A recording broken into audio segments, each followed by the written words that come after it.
स्वस्ति श्री गणेशाय नमः। अस्मद् गुरुभ्यो नमः। अस्मत् परम गुरुभ्यो नमः। अस्मत् सर्व गुरुभ्यो नमः। श्री राधा कृष्णाभ्याम नमः। श्रीमते रामानुजाय नमः। लंबोदरम परम सुंदरमेकदंतम पीताम्बरं त्रिनयनं परमं पवित्रम् उद्यादिवाकरनिभोज्ज्वलकान्तिकान्तं विघ्नेश्वरं सकलविघ्नहरं नमामि। शरीरं स्वरूपं ततो वा कलत्रं यशश्चारुचित्रं धनं मेरुतुल्यम् मनश्चेन्न लग्नं श्रीगुरोरङ्घ्रिपद्मे ततः किं ततः किं ततः किं ततः किं नारायणं नमस्कृत्य नरं चैव नरोत्तमं देवीं सरस्वतीं व्यासं ततो जयमुदीरयेत्। जयतु जयतु देवो देवकी नन्दनोऽयम् जयतु जयतु कृष्णो वृष्णिवंशः प्रदीपः जयतु जयतु मेघश्यामलः कोमलाङ्गः जयतु जयतु पृथ्वी भारनाशो मुकुन्दः। नमः परमहंसास्वादितचरणकमलचिन्मकरन्दाय भक्तजनमानस निवासाय श्रीरामचन्द्राय कृष्णत्वदीय पद पंकज पंजरान्ते अद्यैव मे दिशतु मानस राजहंसः प्राण प्रयाण समये कफवातपित्तः कंठावरोधन विधौ अस्मरणं कुतस्ते बरहापीडं नटवरवपुः कर्णयोः कर्णिकारम् बिभ्रदवासः कनककपितं वैजयन्तीं च मालाम् रन्ध्रान् वेणोरधरसुधया पूरयन् गोपवृन्दः बृन्दारण्यं सपदरमणं प्राविशद्गीतकीर्तिः करारविन्देन पदारविन्दं मुखारविन्दे विनिवेशयन्तं वटस्य पत्रस्य पुटे शयानं बालं मुकुन्दं मनसा स्मरामि। रामाय रामभद्राय रामचन्द्राय वेधसे रघुनाथाय नाथाय सीतायाः पतये नमः। श्रीराम लक्ष्मीनाथ समारंभां नाथयामुनिमध्यमाम् अस्मदाचार्य पर्यन्तां वन्दे श्रीगुरुपरम्पराम्। अञ्जनानन्दनं वीरं जानकी शोकनाशनं कपीशमक्षहन्तारं वन्दे लङ्का भयङ्करम्। जय जय श्री राधारमण जय जय नवल किशोर जय गोपी चितचोर प्रभु जय जय माखन चोर। मूकं करोति वाचालं पंगुं लंघयते गिरिं यत् कृपातमहं वन्दे परमानंद माधवम्। भक्ति भक्त भगवंत गुरु चतुर्नाम बपु एक इनके पद बंदन कियो नासत विघ्न अनेक। बोल दे वृंदावन बिहारी लाल की जय सुखदेव भगवान की जय। जय जय राधे श्याम। अनंतानंत कोटि ब्रह्मांड नायक अचिंत कल्याण गुणगण निधान सर्वेश्वर सर्वाधिपति अकारण करुणा भरुणालय अकारण करुणाकारक अकारण कल्य सापहारक परात ब्रह्म अनंत कोटि कंदर्प दर्प दलन पटियान निर्गुण निराकार सगुण साकार जगदैक बंधु करुणैक सिंधु सच्चिदानंद घन परमात्मा श्री राधा कृष्ण के जुगल चरणों में दास का बारंबार प्रणाम। उनकी आह्लादिनी शक्ति वृषभानु नंदिनी भास्वती भगवती जगदीश्वरी श्री राधा जी के चरण कमलों में दास का बारंबार प्रणाम। समुपस्थित भक्तगण, भागवत कथानुरागी सज्जनों, मातृशक्ति भगिनी बांधव एवं समस्त चराचर श्रोतागण, सिया राम मैं सब जग जानी, करऊं प्रणाम यूरी जुग पाए। क्योंकि कण कण में प्रभु विराजमान है।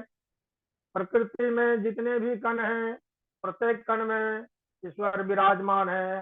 अर्थात कथा कहने वाले भी ईश्वर हैं और कथा श्रवण करने वाले भी ईश्वर हैं। क्योंकि प्रत्येक जीव की अंतरात्मा साक्षात परमात्मा से संबंध बना लेती है। इसलिए भक्ति भक्त भगवंत गुरु, भक्ति भक्त भगवंत गुरु सबों में एकमात्र ईश्वर का दर्शन करते हुए हम अब भगवान के पावन चरित्रों के बारे में आगे हम कुछ कहने का साहस जुटा रहे हैं। क्योंकि श्रीमद् भागवत की कथा कहना सामान्य बात नहीं है और मैं तो अभी एक विद्यार्थी की भांति सीख रहा हूँ। इसलिए सीखने के क्रम में हो सकता है कि कुछ कमियां हो, तो हमारे गुरुजी बहुत कृपालु हैं, उदार हैं और मेरे जितने भी जूम ऐप के माध्यम से सीखने वाले भाई और बहनें हैं, ये सभी भी सहृदय हैं और मेरी गलतियों पर ध्यान नहीं देंगे। श्रीमद् भागवत की कथा आदिकाल से चली आ रही है और कथा की जो परंपरा है वह भगवान नारायण से ही शुरू हुई है। भगवान नारायण के मुख से ब्रह्मा जी ने, ब्रह्मा जी के मुख से नारद जी ने और तत्पश्चात ब्रह्मा जी के पुत्रों चारों कुमारों के मुख से कथा हुई और वेद व्यास जी के लाडले भगवान सुखदेव जी के मुख से निकली हुई जो यह भागवती कथा है, जिसे महाराज परीक्षित ने सुना और उसके बाद क्रमशः कथा की जो यह परंपरा है वह उसी समय से चलती आ रही है और आगे चलती रहेगी। क्योंकि भगवान की कथा धरती जब तक रहेगी, आकाश जब तक रहेगा, गंगा नदी जब तक रहेगी, अर्थात तब तक भगवान श्री हरि की कथा इस पृथ्वी लोक पर चलती रहेगी। क्योंकि यह कथा पृथ्वी लोक के अतिरिक्त अन्यत्र कहीं नहीं है। स्वर्गे सत्ये च कैलासे वैकुंठे नास्ति अयम रस, अतः पिबन्तु सद्भाग्या मामुंच तू कर। यह कथा कहाँ कहाँ नहीं है, तो स्वर्ग में भी नहीं है, सत्यलोक में भी नहीं है, वैकुंठ में भी नहीं है, कैलाश पर भी नहीं है। यह कथा यदि है कहीं तो इसी धरती पर है। इसलिए हम लोग धरती पर रहने वाले बहुत भाग्यशाली हैं, क्योंकि हमें हरि की कथा करने के लिए, हरि की कथा पढ़ने के लिए और हरि की कथा सुनने का बारंबार अवसर मिलता रहता है। अब श्रीमद् भागवत कथा के बारे में कहना सूरज को दीपक दिखाना है, क्योंकि यह तो साक्षात भगवान के मुख से निकली हुई है। और श्रीमद् भागवत कथा के महात्म की चर्चा पहले की गई है, क्योंकि पुराणों में श्रीमद् भागवत की महत्ता, भागवत की महिमा और भागवत कथा के श्रवण विधि का सर्वप्रथम वाचन किया जाता है। तो श्रीमद् भागवत है क्या, इसके बारे में स्कंद पुराण, पद्म पुराण आदि पुराणों में श्रीमद् भागवत की महिमा का वर्णन किया गया है। तो श्रीमद् भागवत भगवतः मुखात निर्गता वाणी भागवती वाणी, भगवतः मुखात भगवतः नारायण से मुखात निर्गता या कथा सा कथा भागवती कथा। भगवान नारायण के मुख से निकली हुई यह कथा साक्षात भगवान की कथा ही नहीं है, साक्षात भगवान है। तेनेयम मांगमयी मूर्ति प्रत्यक्षा वर्तते हरे, हरे वांगमयी मूर्ति, हरि की वांगमयी मूर्ति है और यह प्रत्यक्ष रूप से स्वयं हरि ही है। हरि से भिन्न यह कथा नहीं है। यह कथा हरि हरि अनंत, हरि कथा अनंता।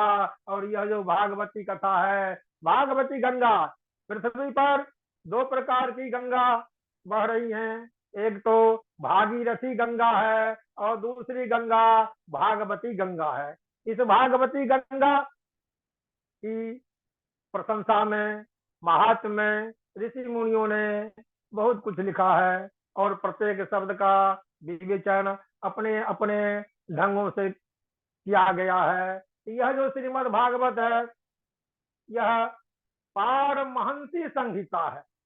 पारमहंसी संहिता।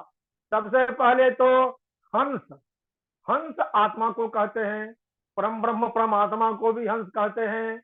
और परम हंस, हंस में भी जो परम है वो परम हंस हुआ और परम हंस से पारमहंसी बना। और पारमहंसी कथा, पारमहंस्याम कथायाम, यह तो पारमहंसी कथा है, परम हंसों की कथा है। अर्थात कहने वाले भी परमहंस हैं, सुनने वाले भी परमहंस हैं और यह कथा की जो परंपरा चली आ रही है वह भी परमहंसों से ही यह कथा की परंपरा चली आ रही है। यह जो परमहंसी संहिता है, संहिता, संहिता का अर्थ संकलन होता है, संग्रह होता है। और यह जो संग्रह है वह परम हंसों की वाणी का संग्रह है। परमहंस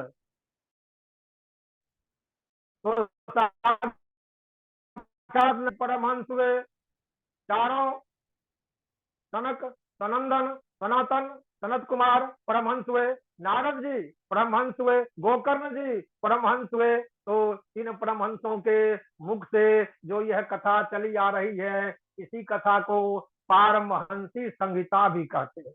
पारमहंस प्रत्येक स्कंद, प्रत्येक अध्याय के अंत में पारमहंस्याम संहितायाम, पारमहंस्याम संहितायाम, यह जो परमहंसों की संहिता, संहिता, संहिता शब्द का अर्थ होता है सम और हित। हित धा धातु से अक्ता प्रत्यय करने से हित बनता है, अर्थात धारण करने योग्य, मन में धारण करने योग्य।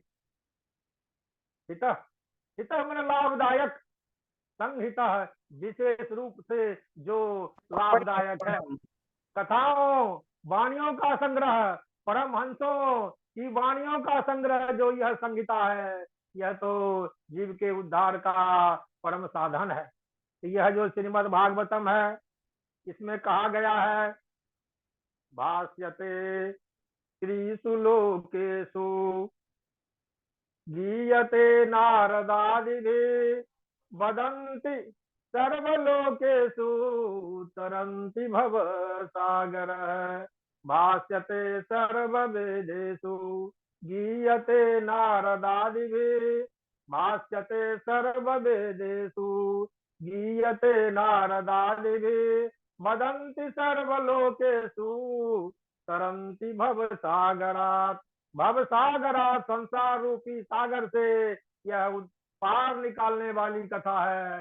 इस कथा के श्रवण करने से हम संसार रूपी सागर, यह जो संसार है जिसे हम दुखालय कहते हैं, इस दुखालय संसार से मुक्ति देने के लिए श्रीमद् भागवत की जो कथा है यह हमेशा गर्जना करती रहती है कि हम संसार रूपी सागर से पार उतारने के लिए तैयार हैं, मेरा तो श्रवण करो। श्रवण करके तो देखो, हम तुम्हें इस संसारिक दुखालय से पार लगाने के लिए हर हमेशा तैयार हैं। तो श्रीमद् भागवती कथा हम सबों को इस दुखालय संसार से पार उतारने के लिए कथा हमेशा तैयार रहती है। हम कथा का श्रवण करते हैं और यह जो संसार है जिसे हम दुखों का घर कहते हैं, दुखों का संसार कहते हैं, इस दुख रूपी संसार से पार उतारने में श्री मद भागवतम समर्थ है। यह गर्जना करते रहता है, हम जीवों का उद्धार करने में पूर्णतः सक्षम है। परमहंसियों की, पारमहंसियों की जो यह संहिता है, इसमें ऐसे तो पुराण के 5 लक्षण हैं, लेकिन श्रीमद् भागवत महापुराण है, इसके 10 लक्षण हैं। और इस महापुराण में भगवान के चरित्र का ही वर्णन है। भगवतः कृष्णस्य चरित्रम अस्ति यस्मिन् तद भागवतम, अर्थात भगवान का जो चरित्र है, और वह चरित्र जिस ग्रंथ में सन्निहित है, जिस ग्रंथ के प्रत्येक शब्द, प्रत्येक पाद, प्रत्येक श्लोक भगवान की महिमा को ही बताने में समर्थ है, वह भागवती कथा है। भगवत्याः राधायाः गुप्तम चरित्रम अस्ति यस्मिन्, भगवती राधा का जो गोपनीय चरित्र है, श्रीमद् भागवत में राधा नाम का प्रयोग कहीं हुआ नहीं है, लेकिन राधा के बिना भगवान कृष्ण की कथा पूरी हो नहीं सकती है, क्योंकि राधा ही भगवान श्री कृष्ण की आत्मा है, और इस श्रीमद् भागवत कथा की आत्मा राधा रानी है। तो राधा रानी का जो यह गुप्त चरित्र है, वह गुप्त चरित्र जिस कथा में है, वही कथा भागवती कथा है। यह तो अमर कथा है, अमर कथा है। और यह अमर कथा चूंकि सुखदेव महामुनि के मुख से निकली है, और सुखदेव महामुनि के मुख से जो कथा निकली है, वह कथा तो हर हमेशा उत्तम फल देने वाली ही है, क्योंकि यह कथा श्रवण करने से तो शाश्वत मुक्ति मिलती है, भगवान के श्री चरणों की प्राप्ति होती है। इस कथा की महत्ता के बारे में जितना भी हम कहेंगे वह कम होगा, क्योंकि परीक्षित महाराज साक्षी हैं, महाराज परीक्षित साक्षी हैं। यह कथा सुनने वाले 7 दिन के कथा के श्रवण से भगवान के श्री चरणों को प्राप्त कर लिए।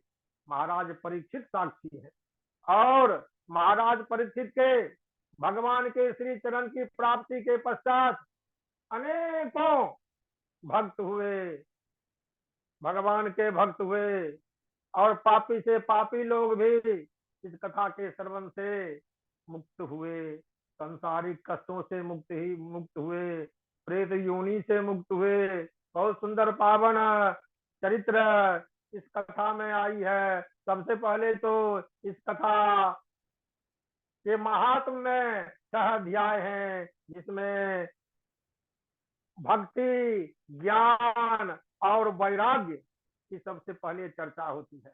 संजोग ऐसा है, नैमिषारण्य में 88,000 ऋषि लोग रहते हैं। उनके कुलपति शौनक जी हैं। शौनक जी 88,000 ऋषियों के कुलपति हैं, और वहां नैमिषारण्य क्षेत्र में हमेशा कथा चलती ही रहती है, हमेशा कथा चलती रहती है। उसी कथा के क्रम में एक दिन सूत जी नैमिषारण्य पधारे, और शौनक जी के आश्रम में पहुंचे। शौनकादि ऋषि जितने थे, सबों ने सूत जी का काफी स्वागत किया, ऊंचा स्नान दिया, और आदर से उन्हें बिठाया, उन्हें प्रणाम किया। पूजा पाठ आदि, अर्घ आसन आदि के बाद उनको प्रणाम करके शौनकादि ऋषि सूत जी से पूछते हैं, क्या पूछते हैं? अज्ञान ध्वांत विध्वंस, अज्ञान ध्वांत विध्वंस, कोटि सूर्य समप्रभ, सूताख्याहि कथा सारम मम कर्ण रसायनम। अज्ञान ध्वांत विध्वंस, कोटि सूर्य समप्रभ, सूताख्याहि कथा सारम मम कर्ण रसायनम। शौनकादि ऋषि सूत जी से प्रश्न करते हैं, पूछते हैं, यह कलिकाल आ गया है, दारुण कलिकाल आ गया है, और इस कलिकाल में जीव अपने लक्ष्यों से विमुख होते जा रहे हैं। तो जो अपने लक्ष्यों से भटक रहे हैं, उनको सन्मार्ग पर लाने के लिए क्या किया जाए? और वैसी कहानी आप सुनावें, वैसी श्री हरि की कथा सुनावें जिस कथा को सुन करके मेरे जो कान हैं वे तृप्त हो जाएं। इस प्रकार सूत जी सौनकादि ऋषियों से पूछे जाने पर बतलाते हैं कि सुनिए सौनकादि ऋषि लोग, कली काल में भक्ति की ही महत्ता है, क्योंकि सतयुग आदि युगों में अनेक साधन थे और उन साधनों को करने में बहुत लंबा समय लगता था। मनुष्यों की आयु ज्यादा थी, इस कली काल में आयु भी कम है और कठिन साधन को करने में लोग समर्थ भी नहीं है। इसलिए इस घोर कली काल में वैसे सुगम साधनों को बतावें जिससे जीव अपने लक्ष्य की ओर बढ़े, सन्मार्ग की ओर बढ़े, अपने कर्तव्य से विमुख नहीं हो। तो शौनकादि ऋषियों के इस प्रकार बार बार आग्रह करने के बाद सूत जी आगे कथा कहना शुरू करते हैं। कहते हैं इस कली काल में हरि की जो भक्ति है, हरि की भक्ति, भगवान श्री कृष्ण की भक्ति, वही उद्धार करने वाला है। क्योंकि भक्ति के बिना कली काल में जीव का उद्धार हो नहीं सकता है। तो इसी क्रम में सौनकादि ऋषि बतलाते हैं, पूछते हैं कि हे सुखदेव जी आप आगे बताइए। तो भगवान सूत जी सौनकादि ऋषियों से कहते हैं कि श्रीमद् भागवत की जो कथा है वह कली काल में जीवों को मोक्ष देने वाली कथा है, और यह जो कथा है इस कथा की तुलना कोई कथा कर नहीं सकती है। एक उदाहरण देकर समझाना चाहते हैं सूत जी। एक बार की बात है, जब महामुनि सुखदेव जी महाराज परीक्षित को श्रीमद् भागवत की कथा सुना रहे थे, उस समय देवता लोग सुधा कुंभ लेकर आए थे और श्रीमद् भागवत कथा के बदले में अमृत का कलश दे करके विनिमय करना चाहते थे।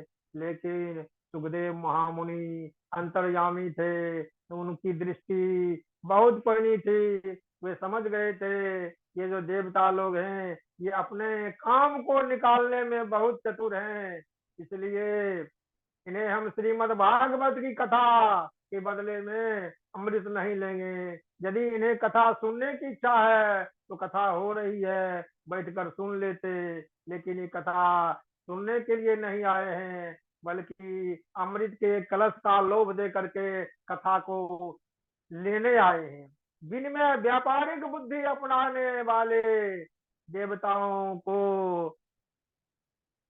परीक्षित महाराज ने कथा सुनने का अधिकारी नहीं माना था। उन्होंने क्या कहा था, को सुधा को कथा लोके को काचह को मनिर महान ब्रह्मरा तो विचार्य सदा देवान जहास। सभी देवताओं को कथा का उत्तराधिकारी, कथा श्रवण का अधिकारी नहीं मानते हैं और उन्हें अपमानित करके लौटा देते हैं। सभी देवता लोग ब्रह्मा जी के पास जाते हैं और अपने साथ होने वाली घटना का वर्णन करते हैं। कहते हैं कि हे परमपिता, मैं गया था, हम लोग गए थे महामुनि सुखदेव के पास और यह प्रस्ताव दिया कि अमृत का कलश ले लो और महाराज परीक्षित को पिला दो, महाराज परीक्षित अमर हो जाएंगे और बदले में मुझे कथा दो। तो उन्होंने मुझे कथा का अधिकारी नहीं समझा और लौटा दिया। ब्रह्मा जी ने देवताओं को समझाया कोई बात नहीं है, एक सप्ताह की बात है, देखो कथा के प्रभाव से क्या क्या होता है। तो ब्रह्मा जी के समझाने पर देवता लोग प्रतीक्षा करने लगे। जब कथा समाप्त हुई और सुखदेव जी की कथा सुन करके परीक्षित महाराज को जब मुक्ति मिल गई, जब परीक्षित मुक्त हो गए कर्म बंधनों से, भगवान के श्री चरणों की जब प्राप्ति परीक्षित जी को हो गई, तब ब्रह्मा जी ने सत्यलोक में तराजू के एक पलड़े पर श्रीमद् भागवत की कथा और दूसरे पलड़े पर मुक्ति के अन्य साधनों को रखा। लेकिन श्रीमद् भागवत की जो कथा वह अन्य साधनों से उत्तम कथा निकली, और श्रीमद् भागवत कथा का पलड़ा नीचे झुक गया और बाकी जितने भी साधन थे वे हल्के हो गए, कमजोर पड़ गए। तो ब्रह्मा जी ने श्रीमद् भागवत की कथा को सर्टिफिकेट दे दिया कि इस कली काल में श्रीमद् भागवत की कथा जीवों के उद्धार के लिए समर्थ है, सक्षम है। इसी प्रकार के पापी से पापी लोग भी कथा का श्रवण करके मुक्त हो सकते हैं।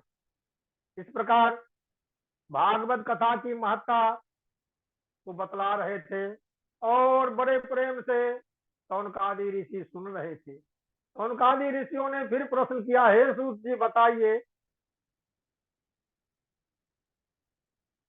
नारद जी तो हमेशा भ्रमण करते रहते हैं, फिर नारद जी की मुलाकात सनकादि ऋषियों से यानी चारों कुमारों से पृथ्वी पर कहाँ हुई थी?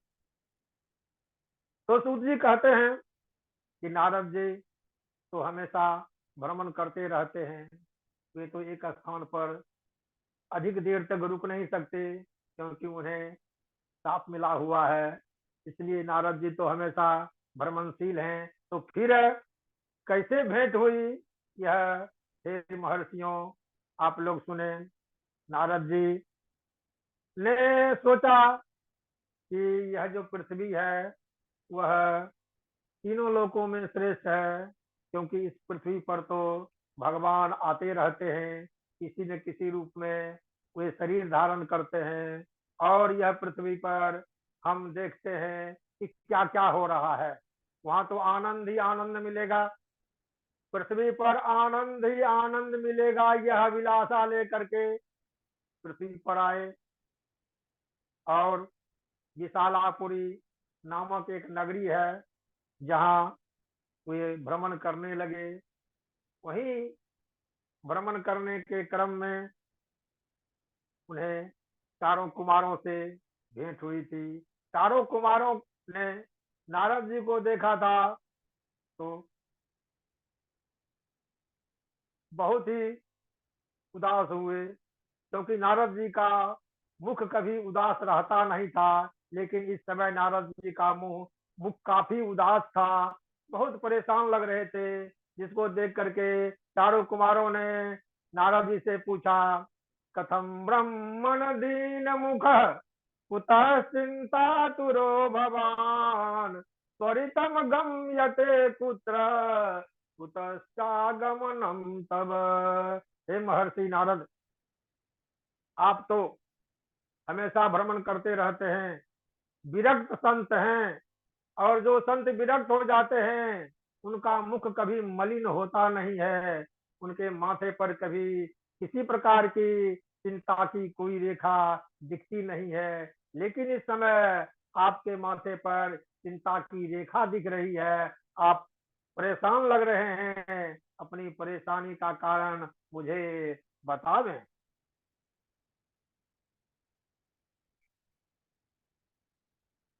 तो नारद जी अपनी परेशानी का कारण चारों कुमारों से शेयर कर रहे हैं, कह रहे हैं, अहम तो पृथ्वी या तो ज्ञात्वा सर्वोत्तमामिति, अहम तो पृथ्वी या तो ज्ञात्वा सर्वोत्तमामिति, पुष्करम च प्रयागम च पुष्करम च प्रयागम च काशीं गोदावरीं तथा हरिक्षेत्रं कुरुक्षेत्रं श्रीरंगम सेतु बंधनम एवमादिषु तीर्थेषु ब्रह्ममान इतस्ततः। नारद जी कह रहे हैं, मैंने तो पृथ्वी को तीनों लोकों में सबसे श्रेष्ठ माना, क्यों? यहाँ भगवान के अवतार होते रहते हैं। और पृथ्वी पर जितने भी तीर्थस्थल हैं सब जगह मैं भ्रमण किया, एक भी तीर्थ को छोड़ा नहीं। काशी, प्रयाग, गोदावरी, पुष्कर, हरिक्षेत्र, कुरुक्षेत्र, श्रीरंग, सेतुबंध, रामेश्वर आदि तीर्थों में भ्रमण किया, लेकिन मुझे कहीं शांति नहीं मिली। नापश्यम कुत्रचित् शर्म मनः संतोष कारकम। कहीं भी मुझे शांति नहीं मिली, कहीं भी मेरा मन संतुष्ट नहीं हुआ, कहीं भी किसी भी जगह पर किसी को देख करके मेरे मन में प्रसन्नता नहीं हुई। क्यों नहीं हुई? कलिना धर्म मित्रेण, अधर्म मित्रेण कलिना। क्योंकि यह जो कलयुग है यह तो धर्म का मित्र हो नहीं सकता, यह तो अधर्म का मित्र है।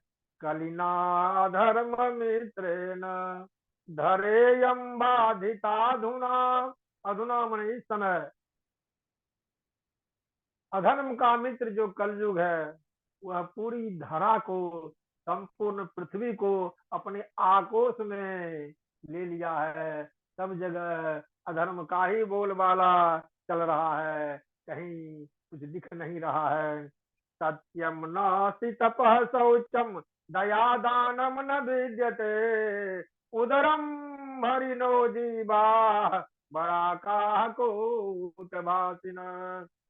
सत्य, तप, शौच, दया, दान कहीं कुछ नहीं दिख रहा है। न तो कहीं कोई सत्यवादी दिख रहे हैं, न तपस्वी, न पवित्र आचरण वाले, न दयालु और न दानी ही कहीं दिख रहे हैं। सब जितने भी लोग हैं वे एकमात्र अपना पेट भरने के लिए तरह तरह का हथकंडा अपना रहे हैं, तरह तरह के कार्यों में लिप्त हैं। एकमात्र उनका उद्देश्य है पेट भरना। और जितने भी लोग हैं क्या क्या कर रहे हैं, नारद जी को क्या क्या दिखाई पड़ा, इसके बारे में कह रहे हैं। मंदा सुमंद मतयो मंद भाग्या ही उपद्रुता पाखंड निरता संतो विरक्ता परिग्रह। नारद जी को क्या मिला? जितने भी संतों से भेंट हुई, जितने भी लोगों से भेंट हुई, सब तो अपने अपने पेट भरने के लिए ही, जो विरक्त थे वे संग्रही हुए, जो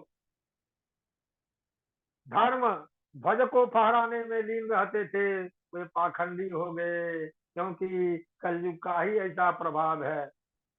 घरों में बड़े बुजुर्गों का मान सम्मान घट गया, सलाह देने के लिए भी ताले प्रसिद्ध हो गए। और घर में पत्नी की बोलबाला है, तरुणी प्रभुता गे है चालको बुद्धिदायक कन्या विक्रय नो लोभात संपत्ति नाम सकल कणम। लोग इतने नीचे गिर गए, इतने नीचे गिर गए कि बड़े बुजुर्गों का तो सम्मान समाप्त हो गया। घर में जो युवतियां हैं वही प्रभावशालिनी हो गई, साले सलाह देने वाले हो गए। और इतना लोग नीचे गिर गए कि पैसे के लिए कन्या का विक्रय भी करने लगे। क्योंकि धन पाने के लिए तरह तरह के कर्म को कौन कहे, कुकर्म से कुकर्म करने में भी पीछे नहीं हट रहे हैं। आश्रमायवने रुद्धा तीर्थानि सरितस्तथा देवतायतनान्यत्र दुष्कैर्नष्टानि भूरिशः। जितने भी धर्म कर्म के स्थान थे सभी नष्ट कर दिए गए। जितने भी धर्म कर्म के स्थान थे कलयुग में, कलयुग के प्रभाव से सभी धार्मिक स्थान अपवित्र हो गए। जितनी भी नदियां हैं, जितने भी तीर्थ स्थान हैं वे सभी मनोवांछित फल देने में समर्थ नहीं हुए। क्योंकि इस पृथ्वी पर कलयुग रूपी दुष्टों का इतना प्रभाव पड़ गया, जितने भी धार्मिक कार्य थे सब अवरुद्ध हो गए। आगे बता रहे हैं सूत जी, हे शौनकादि ऋषियों, नारद जी इस प्रकार खिन्न मन से चारों कुमारों को अपनी मन स्थिति बतला रहे हैं। मन स्थिति को बतलाते बतलाते कहते हैं, सब जगह घूमते घूमते, सभी तीर्थों का भ्रमण करते करते मैं वृंदावन आया। और जब वृंदावन आया वहां तो एक नई घटना देखने को नारद जी को मिली। वृंदावन में आते हैं तो क्या देखते हैं, एक स्थान पर एक तरुणी बैठी हुई है, उसके बगल में दो वृद्ध पुरुष सोए हुए हैं और उसके चारों ओर कुछ महिलाएं बैठ करके उस तरुणी को खुश करने के लिए तरह तरह की सेवाएं कर रहे हैं। और कलयुग का दोष का यह प्रभाव है। तत्राश्चर्यं मया दृष्टं श्रूयतामतन मुनीश्वराः, एका तु तरुणी तत्र निसन्ना खिन्न मानसा, वृद्धौ द्वौ पतितौ पार्श्वे निःश्वसन्तावचेतनौ, राधे राधे शुश्रूषन्ते सर। प्रबोधन्ति रुदति च तयोः पुरः, दश दिक्षु निरीक्षन्ति रक्षितारं निजं वपु, विद्यमाना शतस्त्रीभिर्बोध्यमाना मुहुर्मुहुः। नारद जी कहते हैं, वह तरुणी जिनके बगल में दो वृद्ध पुरुष सोए हुए हैं और जिनके चारों ओर कुछ महिलाएं बैठ करके तरुणी को खुश करने का प्रयास कर रही हैं, वह तरुणी दसों दिशाओं में देख रही है, कोई मुझे करने वाला मिले। मदद करने वालों को, सहायता करने वालों को खोज रही है। सहायता करने वालों के लिए टकटकी निगाह से बैठी हुई है, कोई आवे और मेरी मदद करे। संजोग ऐसा है, क्यों? क्योंकि वह जो तरुणी है उसके जो दोनों बगल में सोए हुए पुरुष हैं वे उनके पुत्र हैं। उनके नाम है ज्ञान और वैराग्य। तो भक्ति युवती हो गई और ज्ञान और वैराग्य बूढ़े हो गए, क्योंकि यह कलयुग है और कलयुग में भक्ति की ही पूछ है, ज्ञान और वैराग्य के ग्राहक नहीं है।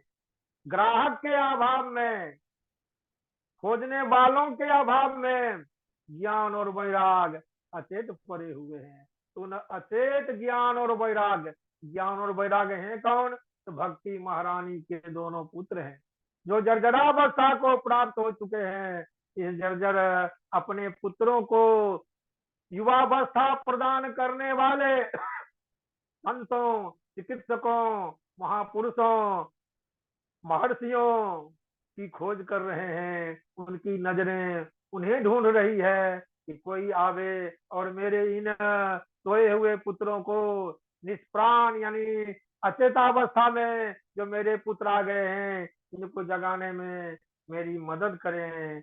तो इसी क्रम में नारद जी वहां पहुंचते हैं और नारद जी से भी वह युवती वही अपेक्षा करती है। नारद जी उस युवती से उसका दुखड़ा पूछते हैं और दुखड़ा पूछने के बाद उसकी मदद जहां तक संभव हुआ करते हैं। आज तो समय हो रहा है तो नारद जी उन भक्ति महारानी से दुखड़ा सुनेंगे और उनके दुखों को दूर करने का प्रयास करेंगे। इस आगे के लिए हम छोड़ रहे हैं कि दूसरे दिन पुनः अवसर मिलने पर तो भक्ति के मुख से नारद जी उनका दुखड़ा सुनेंगे और उनके दुख को दूर करने का प्रयास करेंगे। तब तक के लिए हम भगवान का नाम स्मरण करते हैं। श्रीमन नारायण नारायण नारायण, श्रीमन नारायण नारायण नारायण, श्रीमन नारायण नारायण नारायण श्रीमन्नारायण नारायण। बोल दे वृंदावन बिहारी लाल की जय। सुखदेव भगवान की जय। भागवत महापुराण की जय। जय जय राधे श्याम। जय जय राधे श्याम। जय जय राधे श्याम। गुरु महाराज की जय हो। बहुत सुंदर, बहुत बढ़िया झाजी। आज बड़े दिनों बाद वक्तव्य श्रवण करने को मिला, बड़ा आनंद आया। बहुत सुंदर। ठाकुर जी कृपा हमेशा आपके ऊपर बनी रहे और सबको ऐसे ही आप सुनाते रहे। बहुत सुंदर। जय हो। कृपा क्या बहुत गुरु अच्छा जी, अंकल आपकी जी। कृपा के बिना कुछ संभव नहीं है। आनंद कृपा आया। आपकी होती रहेगी और इसी प्रकार अंकल भगवान। जी बहुत सुंदर, बहुत सुंदर, बहुत सुंदर। बहुत अच्छा लगा अंकल जी। धन्यवाद धन्यवाद, बहुत सुंदर। आप बहुत भी अच्छा वक्तव्य रहा। बहुत सुंदर लगा सुनने में भी। धन्यवाद धन्यवाद सभी भाई बहनों को धन्यवाद। राधे राधे अंकल जी, बहुत सुंदर। बहुत रीता पांडे, बहुत धन्यवाद तुमको भी। खूब बढ़िया से कथा का श्रवण करो, याद करो श्लोक। जी। बहुत अच्छा। चलिए।